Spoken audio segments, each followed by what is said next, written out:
Hello everyone, welcome to my YouTube channel, The Stock Market with DNA. So, today we are going to learn about the stock market, different types of topics. Okay, what is stock market, what is equity, what is derivative, and all the nomenclature. Okay, so first, what are the topics today? I'm going to teach you. Okay, so topic number one, what is stock market? Stock market क्या है ये आज सीखेंगे. Okay, next one, what is SEBI. SEBI क्या है. फिर types of exchanges in India, functions of stock exchanges. उसके बाद segments of stock market. Then what is equity market, what is derivative market. Okay, उसके बाद what is commodity market, what is currency market, what are mutual funds and what are bonds, and at the end, okay, so what is the terminology used in the stock market. Okay, so let us start. First, what is stock market. Okay, so do you know what is the stock market? Some of the people knows, but who are the beginners, I think they should know.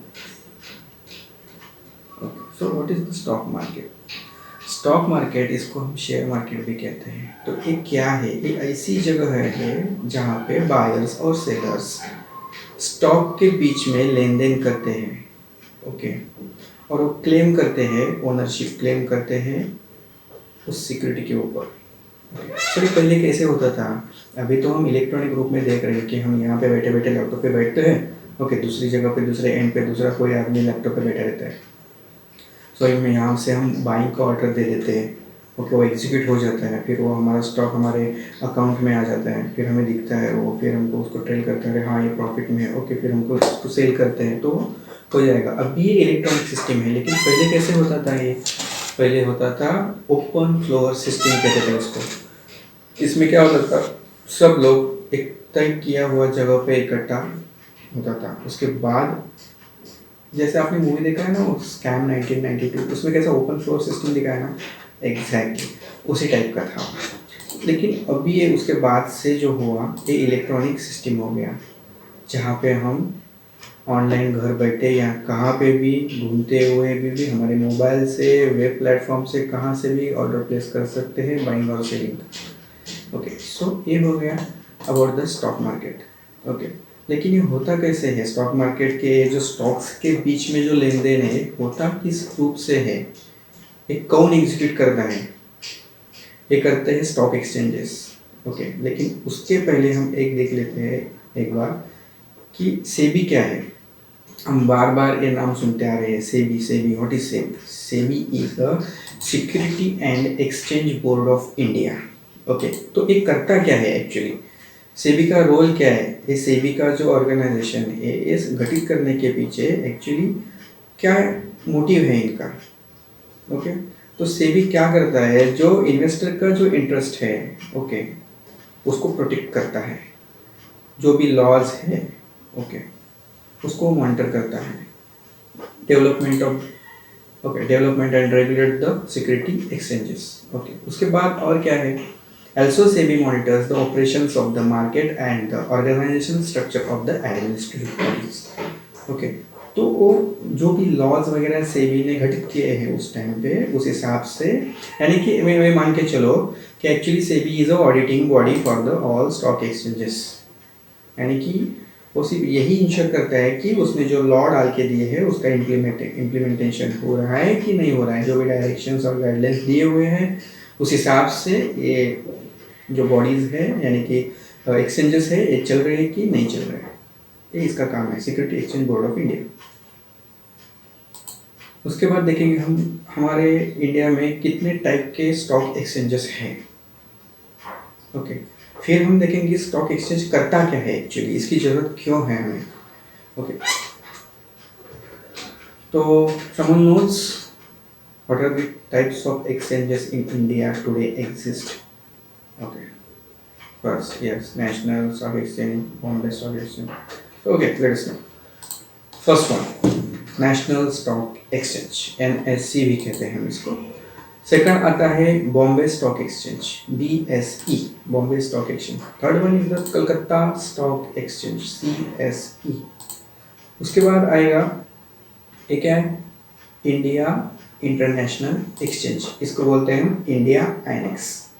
और उसके बाद ये अभी आने वाला exist है, लेकिन इसका अभी तक IPO नहीं आया हुआ, ये वर्किंग में है लेकिन IPO नहीं आया हुआ। इसका नाम है metropolitan stock exchange of India.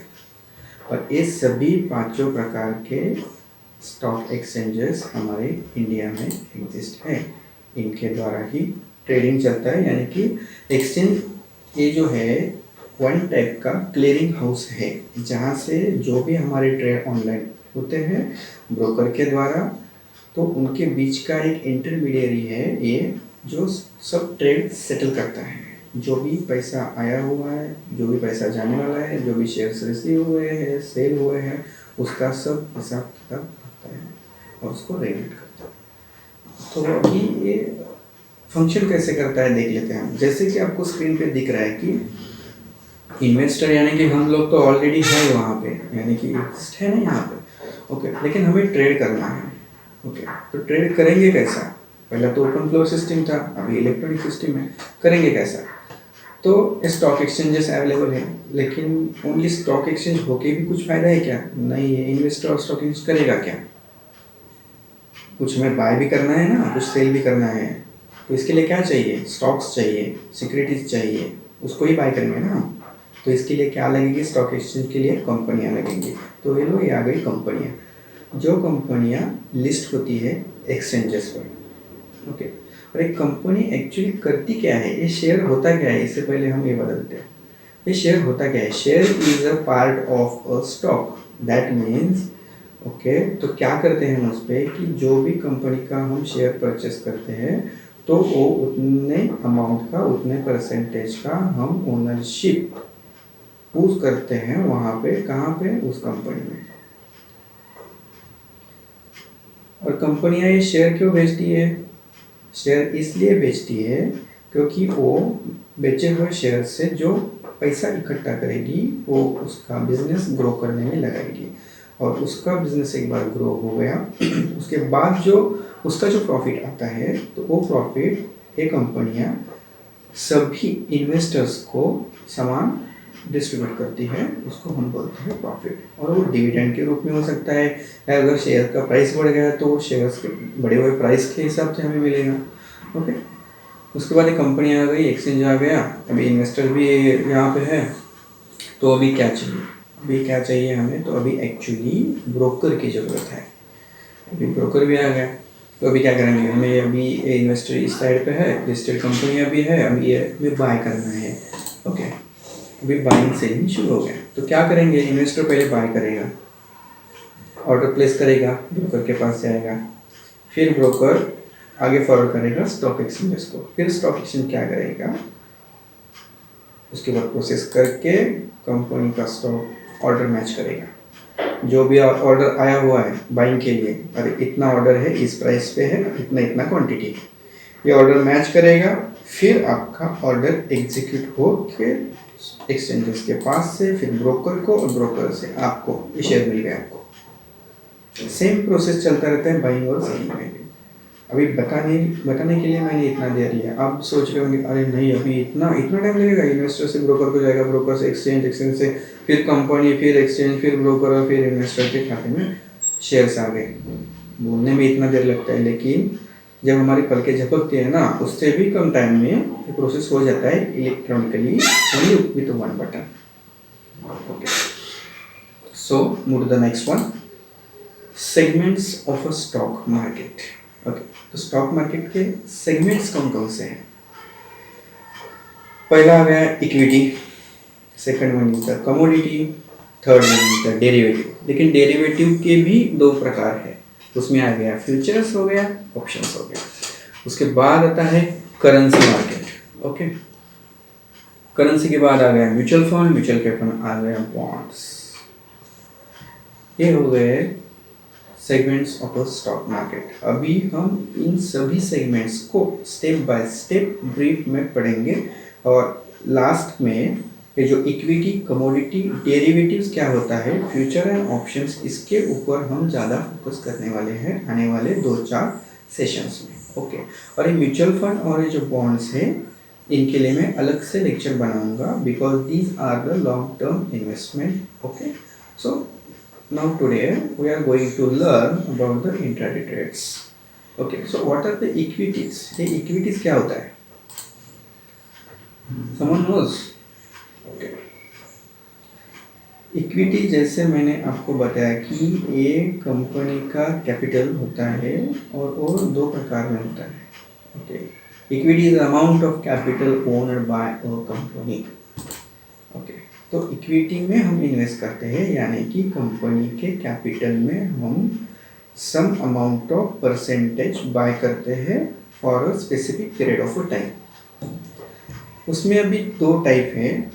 Okay, equity के first one is a book value equity और second one is a market value equity. Market value of equity क्या है और ये बुक वैल्यू ऑफ इक्विटी क्या है?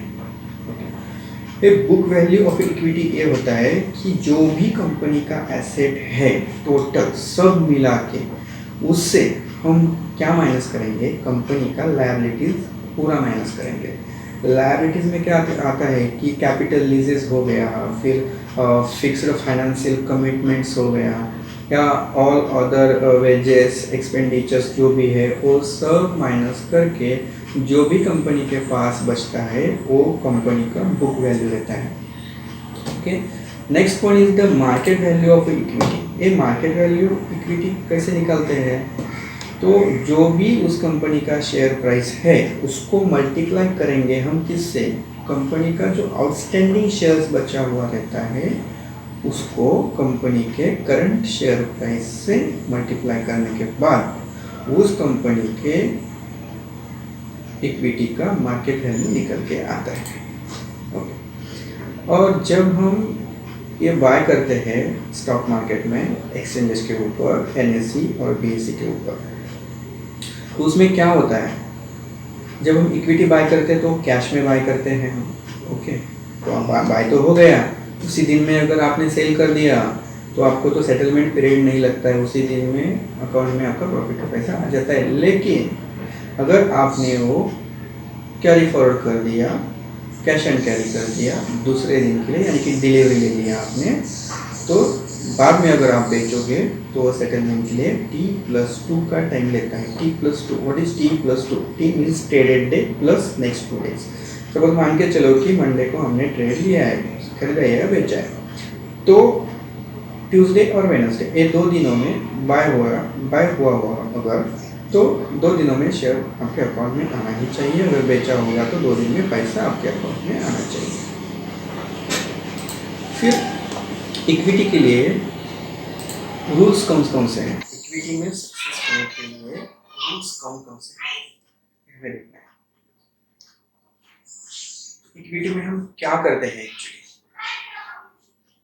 तो first, most of the peoples, यानी कि at the start of my career also I was doing these mistakes.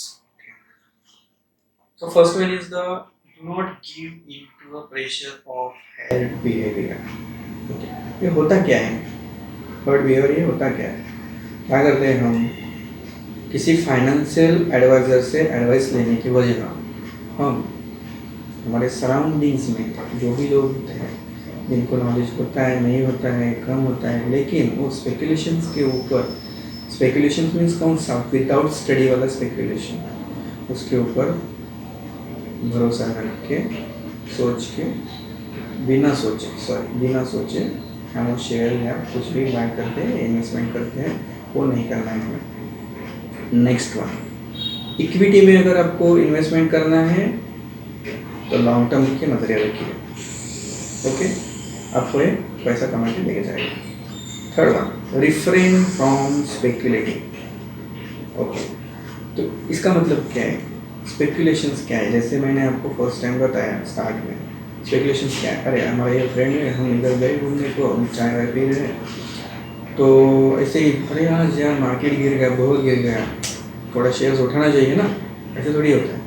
These are the speculation. This is a normal common tendency, thinking tendency of normal human being. अरे market तो इतना गिरा है, अभी थोड़ा तो उठेगा तो बाय कर लेते हैं, थोड़ा सा प्रॉफिट कमा के चले जाएंगे बाहर, ये टेंडेंसी नहीं चाहिए। These are the speculations. Okay, अरे मार्केट बढ़ गया है, अरे थोड़ा तो गिरेगा, काम करते हैं, सेल कर देते हैं।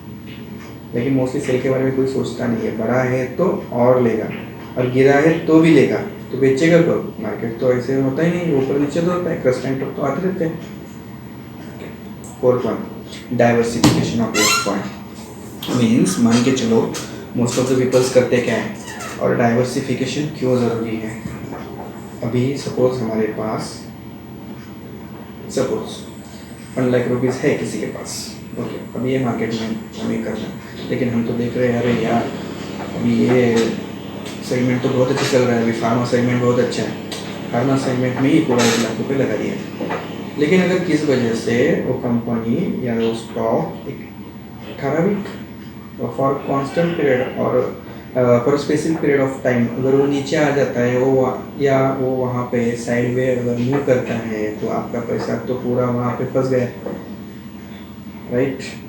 तो इसके लिए वैसे कभी करने का नहीं, डाइवर्सिफाई करने का फंड को, ओके, 10% से या 20% से, यानी कि सब 1,00,000 है तो उसके 20% के 5 पार्ट्स करो, 5 अलग अलग सेक्टर्स में वो पैसा लगा दो, जो भी अभी मोमेंट में है, मोमेंटम है। सो इससे क्या होगा, कम से कम रिस्क मैनेजमेंट तो हो जाएगा डाइवर्सिफिकेशन से। Fifth one, be disciplined and be patient. This is the most important thing to success in a stock market. This is the very basic. Okay, if even you don't have any knowledge about the stock market, okay, and you are taking some tips or advice from a financial advisor, then also, and if you are studying or trading on our own knowledge, then also discipline and patience is very important. What is the discipline and patience? Discipline and patience means, I will give you one example. Suppose हमने ये आज study किया है कि XYZ नाम का एक stock अभी कल मूव होगा 100 रुपये से 150 रुपये तक जाएगा, और अगर नीचे आएगा तो 90 रुपये आएगा। यानी कि स्टॉक बाय करने से पहले ही हमने स्टडी के ऊपर एक प्रेडिक्शन निकाला हुआ है कि इसका स्टॉप लॉस इतना होगा और इसका प्रॉफिट इतना होगा, और कल सुबह मार्केट ओपन होने के बाद at a certain point, entry point भी होता है एनालिसिस किया तो एंट्री पॉइंट भी होगा कि यार हमें यहाँ पे इस पॉइंट पे एंट्री लेनी है, वो उसी एंट्री पॉइंट पे आ गया, वहाँ पे हमने एंट्री कर दिया, तो उसके बाद स्टॉप लॉस लगाना जरूरी है। Stop loss always maintain stop loss, okay. तो ये हो गया डिसिप्लिन। और दूसरा चीज़ इसमें आता है कि पेशेंस, धैर्य रखने का। किस चीज़ का? वो ट्रेड तभी एग्जिट लेने का। फर्स्टली क्या आता है, अगर फर्स्ट स्टॉप लॉस हिट हो गया तो ट्रेड एग्जिट, फर्स्ट टारगेट मिल गया ट्रेड एग्जिट। लेकिन बी पेशेंट, डिसिप्लिन और पेशेंस। तो ये हो गया हमारा rules about the stock market. Then commodity क्या है? What is a commodity? Most of the people do the trade in a commodity also. Okay, this is a very simple. Commodity is a trading of raw materials or the raw products, also we can say. Also these are the two types. One is the hard commodity and another is the soft commodity. तो ये hard commodity होता क्या है, ये soft commodity होता क्या है? तो hard जो commodity होता है वो जो रहता है माइनिंग के द्वारा हम जो निकालते हैं, ओके, उसको बोलते हैं hard commodity. These are the natural resources.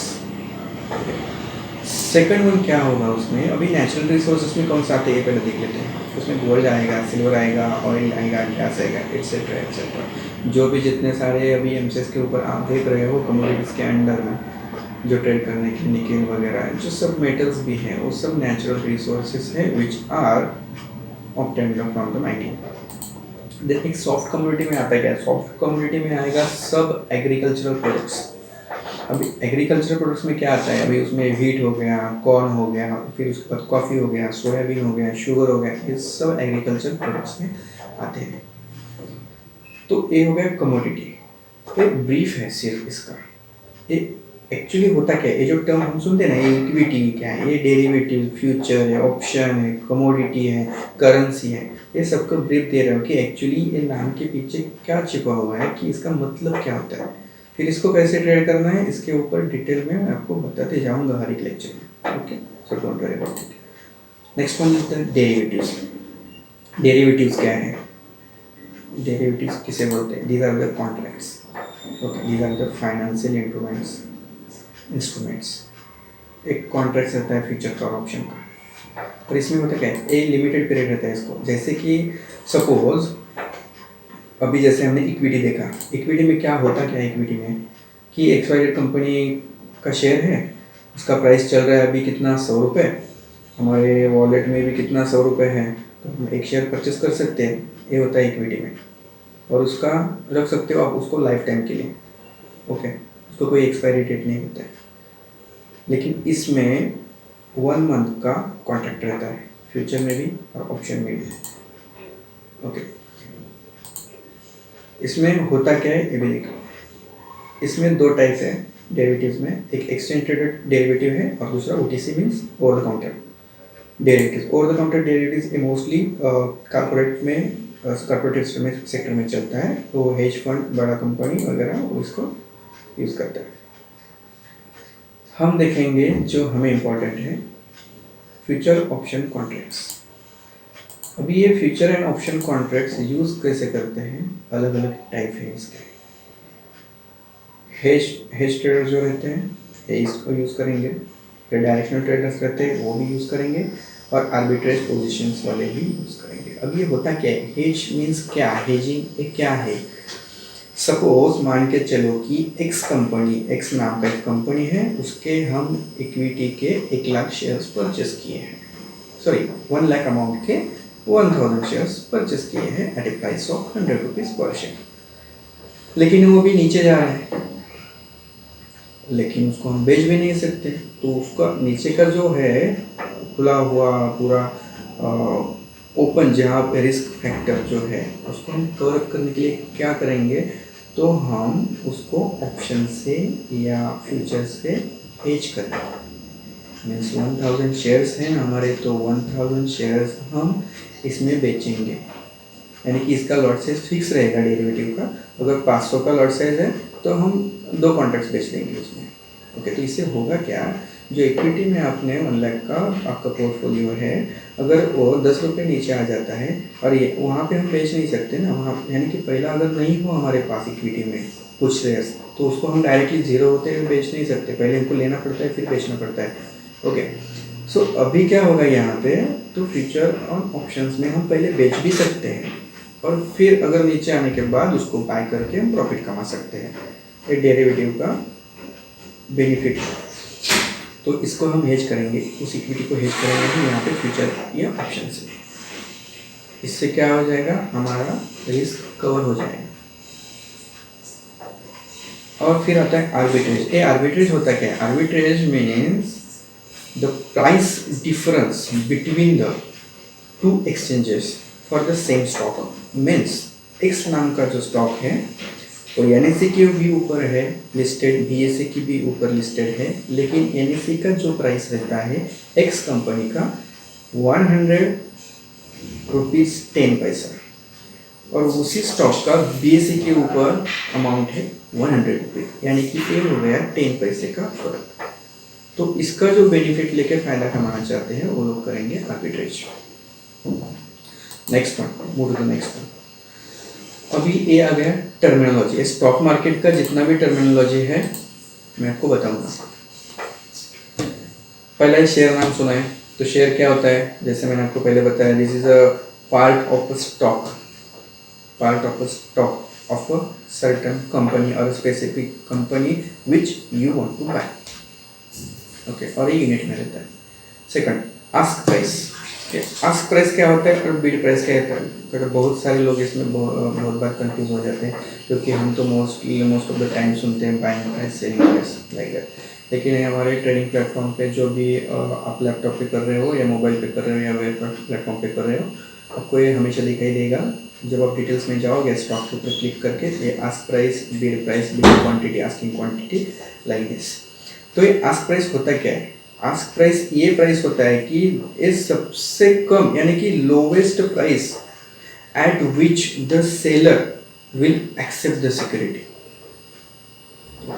और दूसरा कौन सा होता है कि बिड प्राइस। बिड प्राइस क्या रहता है? एक हाईएस्ट प्राइस रहता है कि वो ऐसा प्राइस रहता है कि जहाँ पे वो जो बायर है ना वो पे करने के लिए रेडी रहता है, वो बिड लगाता है। हाँ ठीक है, ये हायर प्राइस है, ओके मैं इसके ऊपर बाय करूँगा। फिर add the money, in the money and out of the money, ये तीनों को डिटेल्स जो है ये जो मैं खास ओनली ऑप्शन के ऊपर जो लेक्चर बनाऊंगा उसमें आपको डिटेल्स में आ जाएगा ये पूरा। इसके ऊपर कम से कम 15-20 मिनट जाएगा ऐड द मनी आपको समझाने में, यानी कि ब्रीफ में। बाकी आपको स्टडी करना है धीरे धीरे जैसे मैं आपको बताऊंगा। ऐड द मनी मैं आपको शॉर्ट में बता रहा हूँ ये होता क्या है। ऑप्शन में यूज़ करते हैं ये add the money. The strike price of an option is equal to the market price of the underline stock. मैं पहले आपको बता देता हूँ अगर कोई नया है यहाँ पे, तो ऑप्शन किस लिए होता है ये पहले आपको मैं बता देता हूँ। पहले हमने इक्विटी देखा, ओके सपोज हमारे पास अभी 30,000 रुपीज़ है मान के चलो। इक्विटी देखा है हमने, फ्यूचर देखा है और ऑप्शन देखा है, तीनों टाइप देखे हैं हमने, ओके। तो अगर 30,000 रुपीज़ हमारे पास है, एक कंपनी का शेयर अगर 100 रुपये है तो हमें कितने शेयर आ जाएंगे? 300, ओके लेके हम साइड हो गए। अगर उसमें नहीं करना है, हमें ज़्यादा प्रॉफिट चाहिए, फ्यूचर है रिस्क भी ज़्यादा है प्रॉफिट भी ज़्यादा है, लेकिन फ्यूचर और ऑप्शन में लॉट साइज फिक्स रहता है, उनके लॉट साइज के हिसाब से ही हमें परचेस करना पड़ता है। एक तो पूरा अमाउंट अकाउंट में रख के या मार्जिन पे, ओके। तो फ्यूचर में क्या हो गया, उसका लॉट साइज है 1000 यूनिट्स का, तो क्या करेंगे, लेकिन हमारे पास 30,000 रुपीज़ है, लेकिन ब्रोकर तो मार्जिन देता है ना हमें 1+2+, कोई तो 5 टाइम्स मार्जिन दे देते हैं, ओके। तो वो पूरा बच जाता है उसमें कि मार्जिन मनी हो के आप 1000 का बाय कर लेते हो और यूनिट्स का स्टॉक हो गया उसमें, लेकिन वो हाई रिस्क हाई रिटर्न है, वो भी छोड़ दिया, वो भी नहीं चाहिए हमें। फिर आता है ऑप्शन, 100 रुपये का स्टॉक है, वो बढ़ के जाएगा 110 रुपीज़, ऐसे ही हमारा एनालिटिकल प्रेडिक्शन कहता है। तो हम क्या करेंगे, हम उसका कॉल बाय करेंगे 110 रुपये के स्ट्राइक प्राइस का, यानी कि मार्केट शुरू है अभी 100 रुपये, एक्स नाम का शेयर 100 रुपये शुरू है, लेकिन हमें लगता है कि वो जाएगा 110 रुपये। तो हम क्या करेंगे, 110 के स्ट्राइक प्राइस वाला जो ऑप्शन खरीदी करेंगे उसको बोलते हैं कॉल ऑप्शन, उसको हम बाय करेंगे। तो लेकिन शुरू है 100 रुपये और हम आगे वाला ले रहे हैं 110 का, तो 110 क्या हो गया, आउट ऑफ द मनी हो गया, क्योंकि वो 100 रुपये के ऊपर है, ये हो गया कॉल के लिए out of the money, okay.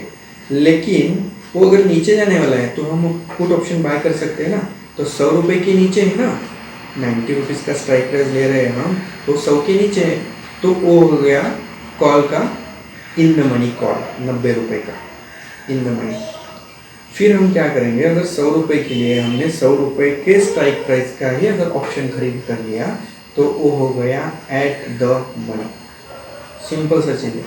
और सेम चीज़ पुट के लिए उल्टा होगा, क्यों, अगर पुट लेना है तो जब 100 रुपये के आप नीचे जा रहे हो, 90 रुपये का पुट अगर आप परचेस कर रहे हो तो वो हो गया out of the money put के लिए। और अगर आप 110 रुपये का पुट ले रहे हो तो वो हो गया in the money for the put option. At the money तो पुट के लिए भी सेम ही है, सिंपल सा चीज। Then what is bull market और what is bear market, simple है। एक सर्टन टाइम पीरियड के लिए अगर मार्केट ऊपर ही ट्रेड करता रहेगा तो उसको बोलते हैं बुल मार्केट, और अगर सर्टन टाइम पीरियड के लिए अगर मार्केट नीचे ही ट्रेड कर रहा है तो उसको बोलते हैं बियर मार्केट।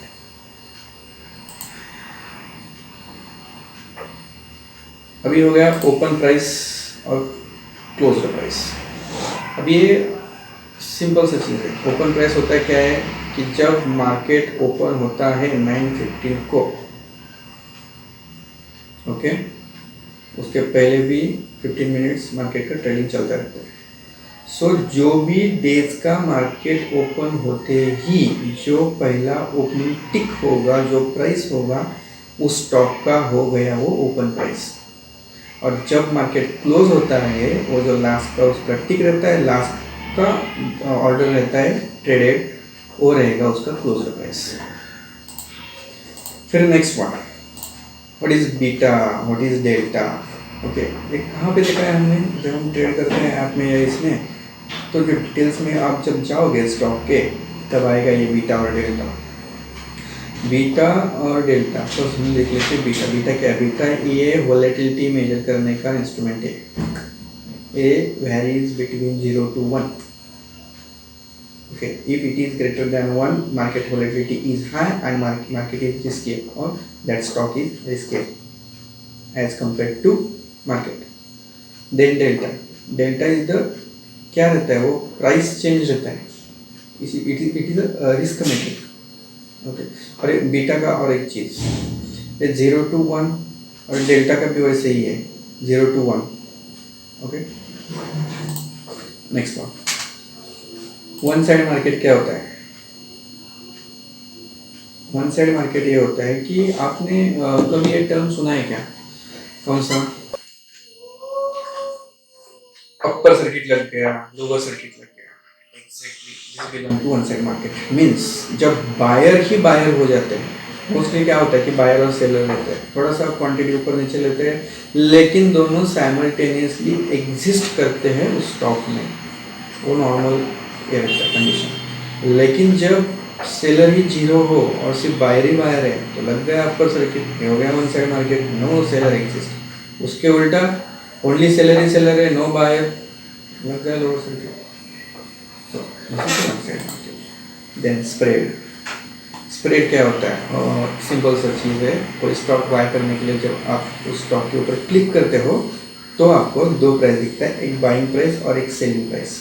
ओके, तो उसमें होता क्या है, बाइंग प्राइस और सेलिंग प्राइस में डिफरेंस रहता है ना, 5 पैसे का, 10 पैसे का, 1 पैसे का, कितना भी होगा लेकिन डिफरेंस जरूर होगा। तो वो जो डिफरेंस है उसको कहते हैं स्प्रेड, यानी कि difference between the asking price and the bidding price, this is called the spread. और वो स्प्रेड कितना होगा, ज़्यादा होगा कम होगा, ये मार्केट वॉलेटिलिटी के ऊपर डिपेंड करता है। वॉलेटिलिटी होता क्या है? Volatility refers to the fluctuations in the price of equity shares. Simple. Then volume.